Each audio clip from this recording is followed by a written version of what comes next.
Hello friends, Prajapati આપનું school of મેથેમેટિક્સના channel પર હાર્દિક સ્વાગત કરું છું. અહીંયા આપણે ધોરણ 11ના વિજ્ઞાન પ્રવાહના ગણિતનો અભ્યાસ કરવાના છે, જેનું બીજું ચેપ્ટર છે સંબંધ અને વિધેયો. તો આ સેશનની અંદર આપણે સ્વાધ્યાય 2.1નો અભ્યાસ કરીશું. તો હવે આપણે દાખલા નંબર 1 જોઈશું. શું કીધું છે કે જો x/3 + 1 અને y-2/3 = 5/3 1/3 હોય તો x અને y શોધો. તો અહીંયા જુઓ, આપણને બે ક્રમયુક્ત જોડો સમાન આપેલી છે. તો અહીંયા કઈ બે ક્રમયુક્ત જોડો છે? તો અહીંયા પહેલી ક્રમયુક્ત જોડ x/3 + 1 અને y-2/3 છે, જ્યારે બીજી ક્રમયુક્ત જોડ 5/3 1/3 છે. અને આપણને ખબર છે કે જ્યારે પણ બે ક્રમયુક્ત જોડો સમાન હોય તો તેના પહેલા ઘટક અને બીજા ઘટક સમાન હોય. તો અહીંયા આપણે લખીશું કે x/3 + 1 y-2/3 = 5/3 અને 1/3. ઓકે, હવે આપણને ખબર છે કે જો બે ક્રમયુક્ત જોડો સમાન હોય તો તેના પહેલા ઘટક સમાન હોય. તો આપણે કંઈક આવી રીતે લખીશું કે x/3 + 1 = 5/3 અને y-2/3 = 1/3. તો હવે આપણે શું કરીશું કે આનું સાદુરૂપ આપીશું. લખીશું આપણે કે x/3 = 5/3 - 1, x/3 = 5 - 3/3. બરાબર છે? આ 3 ગયા અને 5માંથી 3 જાય તો 2, એટલે x = 2. એવી રીતે આપણે હવે આની વાત કરીએ કે y = 1/3 + 2/3, y = 3/3, એટલે ગયા 3 3, y = 1. ઓકે, તો આપણી જોડે x = 2 અને y = 1 મળ્યા છે. ઓકે, તો આ દાખલા નંબર 1 અહીંયા પૂર્ણ થાય છે. હવે આપણે દાખલા નંબર 2 જોઈશું. તો દાખલા નંબર 2માં શું લખ્યું છે કે જો ગણ એમાં 3 ઘટકો હોય અને ગણ b = 3 4 5 હોય તો a × b એના ઘટકોની સંખ્યા શોધો. તો અહીંયા આપણે આન્સરમાં લખીશું કે અહીંયા જુઓ, આપણને શું કીધું છે કે અહીંયા ગણ એમાં 3 ઘટકો છે, તે આપણે લખીશું કે નંબર ઓફ a = 3. તો અહીંયા જુઓ કે આપણને ગણ b શું આપેલું છે કે b = 3 4 અને 5. બરાબર છે? તો એનો મતલબ એમ થયો કે અહીંયા ગણ બીના 3 ઘટકો છે, તેથી આપણે લખીશું કે નંબર ઓફ b = 3. બીજું આપણને ખબર છે કે number of a × b = number of a × number of b થાય. અને આપણને ખબર છે કે નંબર ઓફ a = 3 અને નંબર ઓફ b = પણ 3 છે, તેથી અહીંયા આપણે લખીશું કે 3 × 3 તો કેટલા થશે? 9 થશે. બરાબર છે? તો અહીંયા આપણે આન્સર કંઈક આવી રીતે લખીશું કે a × b ના ઘટકોની સંખ્યા 9 થશે અને આ આપણો આન્સર થશે. હવે અહીંયા આપણે દાખલા નંબર 3 જોઈશું. શું કીધું છે કે જો g = 7 8 હોય અને h = 5 4 2 હોય તો g × h અને h × g શોધો. બરાબર છે? અહીંયા આપણે g × h શોધવાનું છે. તો પહેલાં તો એ નક્કી કરો કે g × h ના ઘટકોની સંખ્યા કેટલી થશે. અહીંયા તમે જુઓ કે gમાં 2 ઘટકો આવેલા છે અને hમાં 3 ઘટકો આવેલા છે, એટલે કે g × h ના ઘટકોની સંખ્યા 2 × 3 એટલે કે 6 થશે. તેવી જ રીતે h × g ના ઘટકોની પણ સંખ્યા 3 × 2 એટલે કે 6 થશે. બરાબર છે? હવે આપણે અહીંયા g × h અને h × g શોધીશું. તો બીજી વસ્તુ અહીંયા એ ધ્યાનમાં રાખો કે g × h અને h × g જે છે તે સમાન નથી. તો g × h અને h × g કેમ સમાન ન થાય તેની માહિતી મેં સ્વાધ્યાય 2.1ના જે ઇન્ટ્રોડક્શનનો વિડીયો છે તેની અંદર આપી દીધેલી છે અને ઉપર તેની લિંક આપેલી છે, તેના પર જઈને તમે તે વિડીયો જોઈ શકો છો. તો ચાલો હવે આપણે જોઈશું દાખલા નંબર 3. તો અહીંયા આપણે આન્સરમાં લખીશું કે g × h = 7 8 × 5 4 2. તો પહેલાં આપણે અહીંયા શું કહીશું કે જે 7 છે તેની 5 4 અને 2 સાથે ક્રમયુક્ત જોડ બનાવીશું અને પછી જે 8 જે છે તેની 5 4 2 સાથે ક્રમયુક્ત જોડ બનાવીશું. તો આપણે અહીંયા લખીશું કે = 7 5 7 7 2 8 5 8 4 અને 8 2.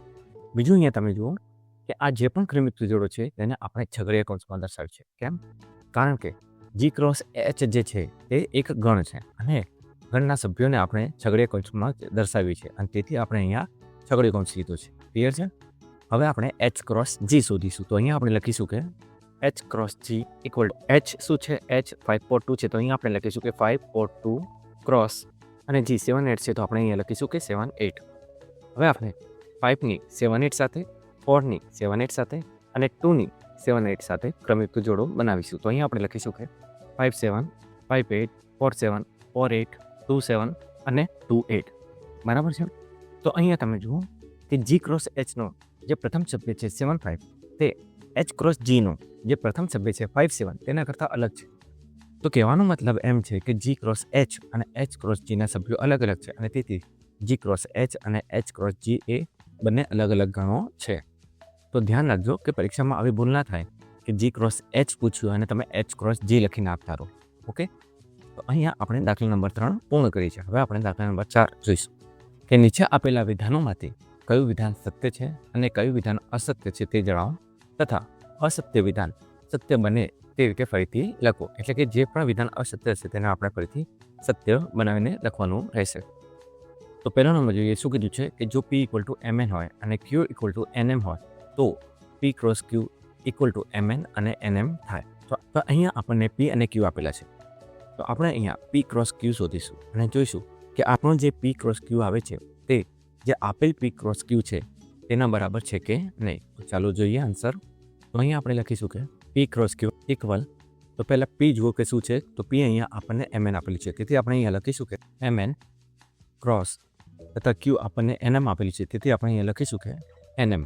પછી આપણે લખીશું કે ઇક્વલ ટુ, હવે આપણે એમની N અને M સાથેની ક્રમિક જોડ લખીશું. તો આપણે લખીશું કે MN MM અને હવે આપણે Nની N અને M સાથેની ક્રમિક જોડો લખીશું. તો આપણે અહીંયા લખીશું કે NN અને NM. તો અહીંયા તમે જોઈ શકો છો કે આપણે જે P ક્રોસ Q શોધ્યું તે અને જે આપણને P ક્રોસ Q આપેલું છે તે અલગ છે. કેમ? કારણ કે તેની અંદર આપણની જોડે MM અને NN સભ્ય નથી. બરાબર છે. તેથી અહીંયા આપણે લખીશું કે આપેલ વિધાન સત્ય છે. હવે આપણે 2 નંબર જોઈશું કે શું કીધું છે કે જો A અને B અરિક્ત ગણ હોય તો જ્યાં X બિલોંગ્સ ટુ A તથા Y બિલોંગ્સ ટુ B હોય તો તેવી તમામ ક્રમયુક્ત જોડો XY થી બનતો અરિક્ત ગણ A ક્રોસ B છે. પહેલાં આપણે અહીંયા એ સમજીશું કે આપણને શું કીધું છે અને આપણી જોડેથી શું માંગ્યું છે. બરાબર છે. તો જો અહીંયા શું લખ્યું છે કે જો A અને B અરિક્ત ગણ હોય, તો અરિક્ત ગણ એટલે કે ખાલી ગણ ના હોય. તો એનો મતલબ એમ થયો કે ગણ A અને ગણ B એ ખાલી ગણ નથી. તથા એમ કીધું છે કે જો X બિલોંગ્સ ટુ A અને Y બિલોંગ્સ ટુ B હોય એટલે કે X જે છે એ ગણ A નો સભ્ય હોય તથા Y જે છે એ ગણ B નો સભ્ય હોય તો X અને Y થી બનતી ક્રમયુક્ત જોડોથી બનતો ગણ જે છે A ક્રોસ B એ અરિક્ત ગણ છે. તો એનો મતલબ એમ છે કે આપણે અહીંયા A ક્રોસ B ને અરિક્ત ગણ એટલે કે ખાલી ગણ નથી તેમ બતાવવું છે. બરાબર. તો પહેલાં મને એ કહો કે A ક્રોસ B એ ક્યારે ખાલી ગણ હોય. આપણે સ્વાધ્યાય 2.1ના ઇન્ટ્રોડક્શનના વિડીયોમાં જોઈ ગયા કે જો ગણ A અથવા ગણ Bમાંથી કોઈ પણ એક ગણ ખાલી ગણ હોય તો A ક્રોસ B ખાલી ગણ થાય. પરંતુ અહીંયા તમે જોઈ શકો છો અહીંયા ગણ A પણ ખાલી ગણ નથી અને B પણ ખાલી ગણ નથી. તેથી A ક્રોસ B જે છે એ પણ ખાલી ગણ થશે નહીં. એનો મતલબ એમ છે કે A ક્રોસ B જે છે એ અરિક્ત ગણ થશે. તો અહીંયા આપણે આન્સરમાં ફક્ત એટલું જ લખીશું કે આપેલ વિધાન સત્ય છે. એનો મતલબ એમ છે કે A ક્રોસ B જે છે એ ખાલી ગણ નથી. હવે આપણે દાખલા નંબર 5 જોઈશું. શું કીધું છે કે જો A = -1 1 હોય તો A ક્રોસ A મેળવો. તો ચાલો જોઈએ આન્સર. પહેલાં આપણે શું કરીશું, પહેલાં આપણે A ક્રોસ A શોધીશું. તો અહીં આપણે લખીશું કે A cross A equal to, તો એ શું છે, A = -1 1 છે. તો અહીં આપણે લખીશું કે -1 1 ક્રોસ ફરીથી -1 1.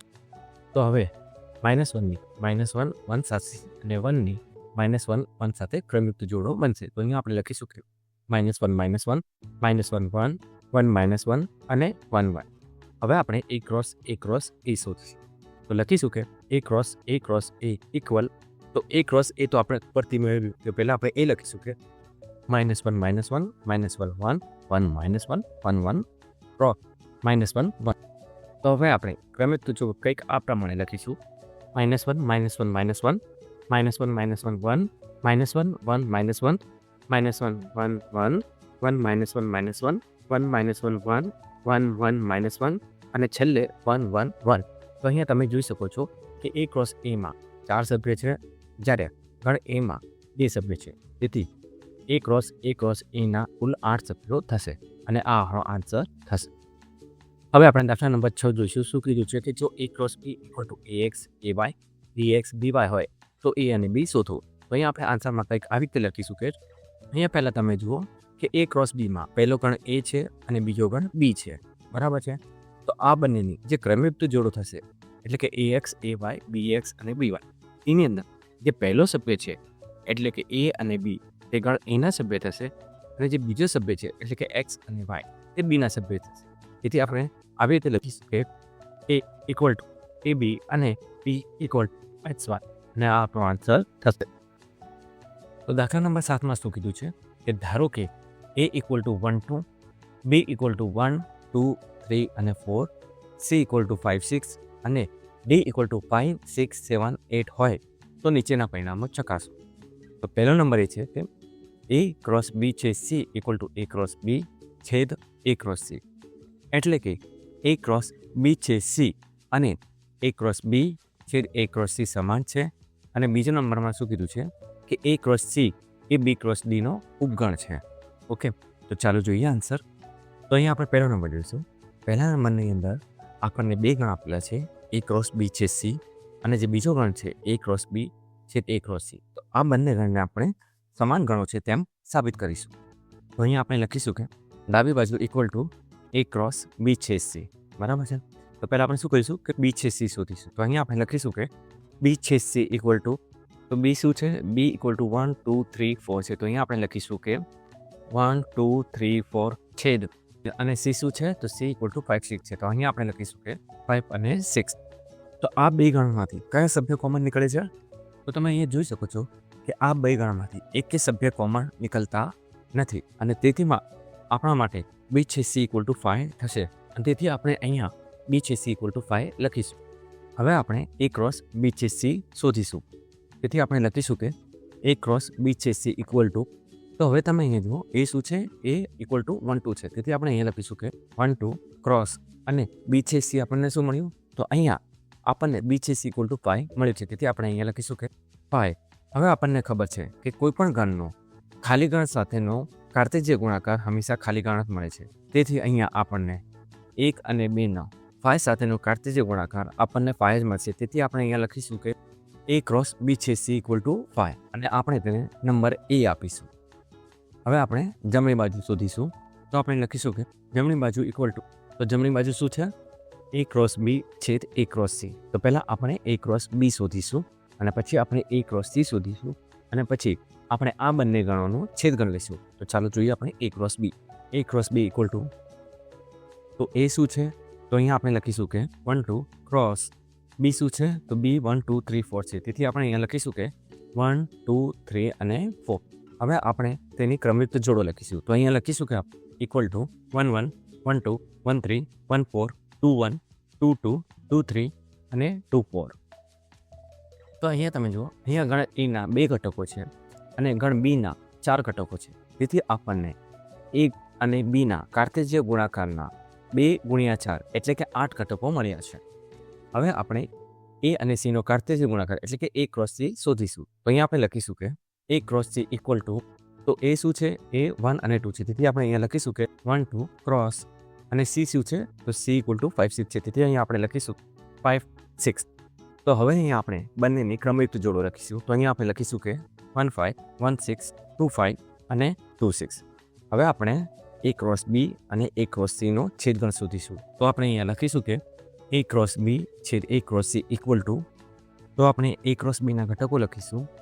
તો અહીંયા આવશે 1 1 1 2 1 3 1 4 2 1 2 2 2 3 2 4 છેદ, હવે આપણે એ ક્રોસ સીના સભ્યો લખીશું. તો અહીંયા આપણે લખીશું કે 1 5 1 6 2 5 અને 2 6. તો તમે અહીંયા જોઈ શકો છો કે આ બે ગણો એ ક્રોસ બી અને એ ક્રોસ સીમાં એક પણ સભ્ય સામાન્ય નથી. તેથી આપણો આન્સર ખાલી ગણાવશે. તો તેથી આપણે અહીંયા લખીશું કે એ ક્રોસ બી છેદ A cross C equal two 5 અને આપણે આને નંબર આપીશું બી. તો તમે અહીંયા જોઈ શકો છો કે આપણે નંબર એ અને નંબર બી પરથી ડાબી બાજુ અને જમણી બાજુએ એટલે કે બંને બાજુએ આપણને ખાલી ગણ જ મળે છે. તેથી આપણે લખીશું કે ડાબી બાજુ ઇક્વલ ટુ જમણી બાજુ. ચાલો હવે આપણે નંબર 2 જોઈએ. શું કીધું છે કે એ ક્રોસ સી એ બી ક્રોસ ડીનો ઉપગણ છે. તો એક ગણ બીજા ગણનો ઉપગણ ક્યારે થાય તેની સંપૂર્ણ સમજૂતી મેં પ્રકરણ 1ની અંદર સ્વાધ્યાય 1.3ની માહિતીનો જે વિડીયો છે તેની અંદર મેં આપી દીધેલી છે અને તેની લિંક મેં ઉપર આપી દીધેલી છે. તેના પર જઈને તમે ક્લિક કરીને તે વિડીયો જોઈ શકો છો. પરંતુ તે પહેલાં જો તમને આ વિડીયો અહીં સુધી ગમ્યો હોય તો આ વિડીયોને લાઇક કરો, શેર કરો અને સ્કૂલ ઓફ મેથેમેટિક્સના ચેનલને સબસ્ક્રાઇબ કરો. તો ચાલો જોઈએ નંબર 2 શું કીધું છે કે A ક્રોસ C એ B ક્રોસ Dનો ઉપગણ છે. તો અહીંયા આપણે પહેલાં શું કરીશું, અહીંયા આપણે A ક્રોસ C શોધીશું, પછી આપણે B ક્રોસ D શોધીશું અને પછી બતાવીશું કે A ક્રોસ Cના બધા સભ્યોનો સમાવેશ B ક્રોસ Dમાં થાય છે અને તેથી A ક્રોસ C એ B ક્રોસ Dનો ઉપગણ થશે. તો ચાલો લખીએ A cross C equal to A શું છે તો A 1 2 છે. તો અહીંયા આપણે લખીશું કે 1 2 ક્રોસ અને C શું છે તો C ઇક્વલ ટુ 5 6 છે. તો અહીંયા આપણે લખીશું 5 6 અને હવે આપણે અહીંયા આમની ક્રમયુક્ત જોડો લખીશું. તો અહીંયા લખીશું કે ઇક્વલ ટુ 1 5 1 6 2 5 2 6. હવે આપણે B ક્રોસ D શોધીશું. તો લખીશું કે B cross D equal to, તો B અહીંયા શું છે, B ઇક્વલ ટુ 1 2 3 અને 4 છે. તેથી અહીંયા આપણે લખીશું કે 1 2 3 4 ક્રોસ અને D શું છે તો D ઇક્વલ ટુ 5 6 7 8 છે. તો અહીંયા આપણે લખીશું કે 5 6 7 અને 8.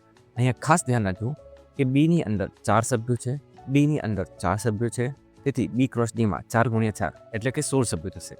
બરાબર છે. એટલે અહીંયા કુલ 16 ક્રમયુક્ત જોડો મળશે. તો અહીંયા આપણે લખીશું કે ઇક્વલ ટુ 1 5 1 6 1 7 1 8 2 5 2 6 2 7 2 8 3 5 3 6 3 7 3 8 4 5 4 6 4 7 અને 4 8. તો અહીંયા જુઓ કે B ક્રોસ Dના કુલ 16 સભ્યો છે. બીજું તમે જુઓ કે A ક્રોસ Cના જે 4 સભ્યો છે 1 5 1 6 2 5 અને 2 6 તે B ક્રોસ Dમાં આવેલા છે. તો એનો મતલબ એમ થયો કે A ક્રોસ C એ B ક્રોસ Dનો ઉપગણ છે. તો અહીંયા આપણે લખીશું કે અહીંયા A ક્રોસ Cના તમામ સભ્યોનો સમાવેશ B ક્રોસ Dમાં થાય છે. A ક્રોસ C એ B ક્રોસ Dનો ઉપગણ છે. તો અહીંયા આપણે દાખલા નંબર 7 પૂર્ણ કરીએ છીએ. તો ચાલો હવે આપણે દાખલા નંબર 8 જઈશું. દાખલા નંબર 8 શું પૂછે છે કે જો A ઇક્વલ ટુ 1 2 હોય અને B ઇક્વલ ટુ 3 4 હોય તો A ક્રોસ B લખો. બીજું એમ કીધું છે કે A ક્રોસ B ને કયા ઉપગણો હશે અને તે તમામ ઉપગણોની યાદી બનાવો. તો સિમ્પલી પહેલાં આપણે શું કરીશું, અહીંયા A ક્રોસ B શોધીશું. તો અહીંયા આપણે લખીશું કે A ક્રોસ B ઇક્વલ, તો અહીંયા A ક્રોસ Bમાં પહેલાં A છે તેથી આપણે લખીશું 1 2 ક્રોસ અને A ક્રોસ Bમાં B પાછળ છે તેથી 3 અને 4 લખીશું. હવે આપણે તેની ક્રમયુક્ત જોડો લખીશું.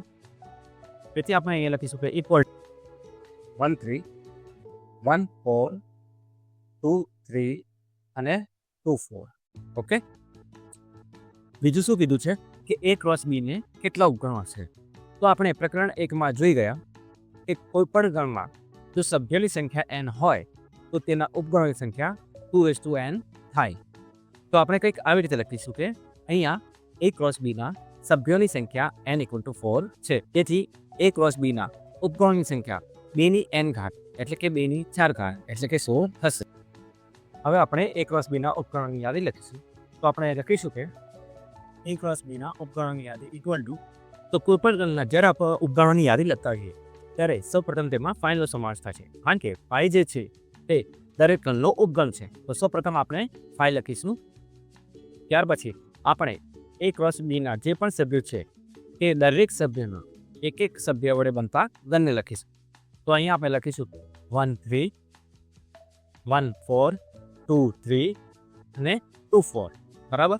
હવે આપણે શું કરીશું કે A ક્રોસ Bના જે પણ સભ્યો છે તે 2 સભ્યો વડે બનતા ગણને લખીશું. તો અહીંયા આપણે લખીશું કે 1 3 અને 1 4 1 3 અને 2 3 1 3 અને 2 4 1 4 અને 2 3 1 4 અને 2 4 અને 2 3 અને 2 4. હવે આપણે A ક્રોસ Bના 3 સભ્યો વડે બનતા ગણને લઈશું. તો અહીંયા આપણે લખીશું કે 1 3 1 4 2 3 1 3 1 4 2 4 1 3 2 3 2 4 1 4 2 3 2 4. અને હવે આપણે A ક્રોસ Bના તમામ સભ્યો એટલે કે 4 સભ્યો વડે બનતા ગણને લખીશું. તો અહીંયા આપણે લખીશું 1 3 1 4 2 3 અને 2 4 અને આ આપણો ફાઇનલ આન્સર થશે. તો અહીંયા તમે જોઈ શકો છો કે A ક્રોસ Bના ઉપગણોની સંખ્યા ટોટલ 16 એટલે કે 16 થઈ છે. તો અહીંયા આપણે દાખલા નંબર 8 પૂર્ણ કરીએ છીએ. હવે આપણે દાખલા નંબર 9 જોઈશું. તો ચાલો જોઈએ હવે દાખલા નંબર 9 કે જો number of a equal to 3 હોય અને number of b equal to 2 હોય તો તેવા બે ગણો a અને b હોય અને ભિન્ન ઘટકો x, y અને z માટે x1, y2 અને z1 A a cross b ના ઘટકો હોય તો a અને b શોધો. તો જુઓ અહીંયા આપણને number of a equal to 3 અને number of b equal to 2 આપેલા છે. તો એનો મતલબ એમ કહ્યું કે number of a cross b equal to number of a multiply number of equal to 3 multiply equal to 6 થશે. એટલે કે a ક્રોસ b ના ઘટકોની સંખ્યા 6 થશે. પરંતુ 6 ઘટકોમાંથી આપણને 3 ઘટકો એટલે કે x1, y2 અને z1 આપી દીધેલા છે. તો હવે તમે અહીંયા જુઓ કે a ક્રોસ b માં પ્રથમ ગણ a છે. તેથી આ જે ક્રમયુક્ત જોડો આપેલ છે x1, y2 અને z1 આ બધી ક્રમયુક્ત જોડોમાં જે પ્રથમ ઘટક છે તે ગણ એના ઘટકો થશે. તેથી આપણે અહીંયા લખીશું કે a equal to x, y અને z તથા a ક્રોસ b માં બીજો જે ગણ છે તે b છે.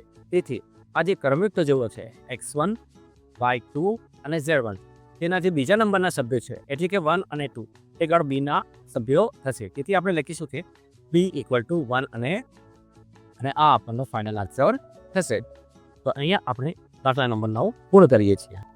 તો ચાલો હવે દાખલા નંબર 10 જોઈએ. શું કીધું છે કે જો કાર્ટેશિયન ગુણાકાર a ક્રોસ a ના ઘટકોની સંખ્યા 9 હોય અને તેમના બે ઘટકો -1 0 અને 0 1 હોય તો a શોધો તથા a ક્રોસ a ના બાકીના ઘટકો લખો.